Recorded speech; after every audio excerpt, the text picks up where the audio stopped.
This is the rope. This is the dope. And this is how Muhammad Ali outfoxed one of the most feared men who ever lived. It was October 30th, 1974.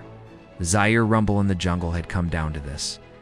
A massive, incredibly fit Muhammad Ali leaning on the ropes in the 8th round. He looked like he was barely holding on, taking massive punishment from the big puncher George Foreman.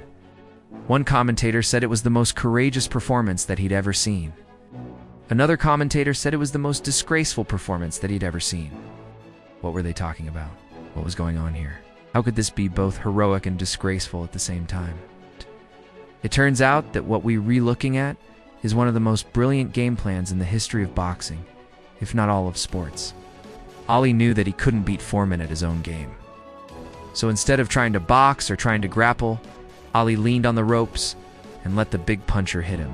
Hit him and hit him and hit him. What was he thinking? Well, there's actually two parts to this. Part 1 is leaning on the ropes. Part 2 is letting Foreman punch himself out. Part 1, why did he lean on the ropes? Now, if you've ever been hit by a big puncher, you know that sometimes you just can't stay on your feet. You have to hold on to something, anything, just to stay upright. And this is what Ali was doing. If you look closely, he's holding onto the ropes with one hand, while the other hand is shielding his face, so he can breathe through the punches. But it gets better because while he's holding onto the ropes with one hand, his other hand is constantly moving. Watch this really closely. Here he is, pulling his hand back after covering up. Notice he's still holding onto the ropes so that he can keep steady. But then he's using his free hand to move around.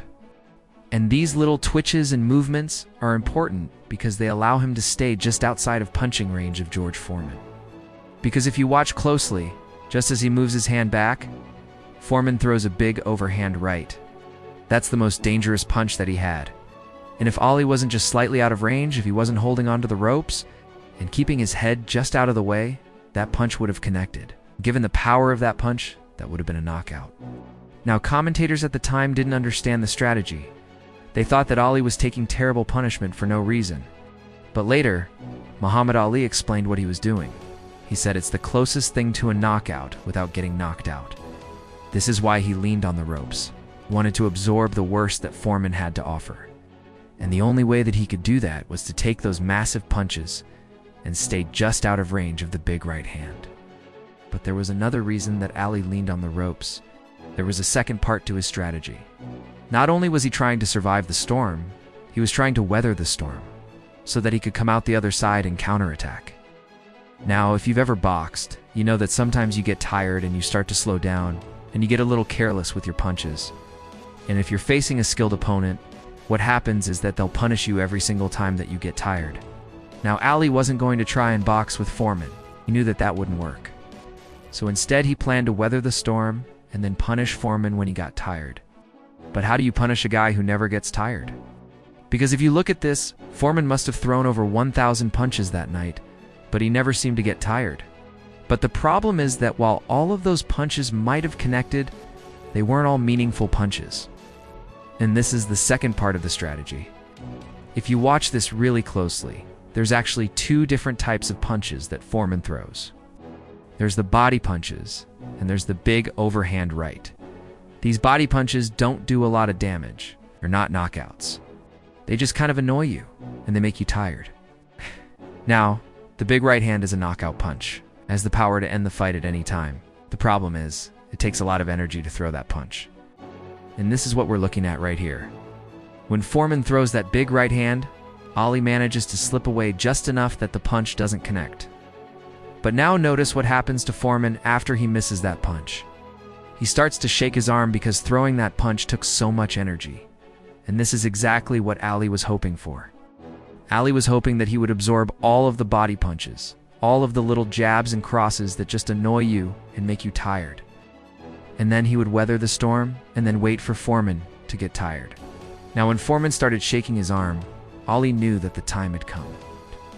What happens next is pure genius because remember, we're in the 8th round. This is well into the fight. Now Ali has weathered the storm and Foreman's starting to get tired. So this is exactly what Ali does. Remember, he's leaning on the ropes. Now he unloads a flurry of punches. Remember, Ali's always had great footwork. That S, how he was able to bob and weave, and get out of the way of big puncher Joe Frazier. And that footwork was even more important here, because if you notice while he's throwing these punches, he's actually dancing around. He's staying just outside of range of that big right hand. But now he's starting to get inside with these quick punches. And because Foreman's arm is tired, because he threw so many hundred punches, he can't get inside and stop these punches. And this is what happens. Ali lands one of those punches and knocks Foreman down. Now, Ali was such a showman that he actually jumped around and did a little dance when he saw that Foreman was down, and he was like, yes, yes, yes, I got him. But it gets better because Foreman gets back up, and Ali knocks him down again. And this time, he knocks him down for good. And that's how Muhammad Ali became World Heavyweight Champion of the world for the second time. Now, Ali was a genius, not only in how he fought, but in how he promoted himself. And that's what made him one of the greatest promoters of all time. That's a story for another day.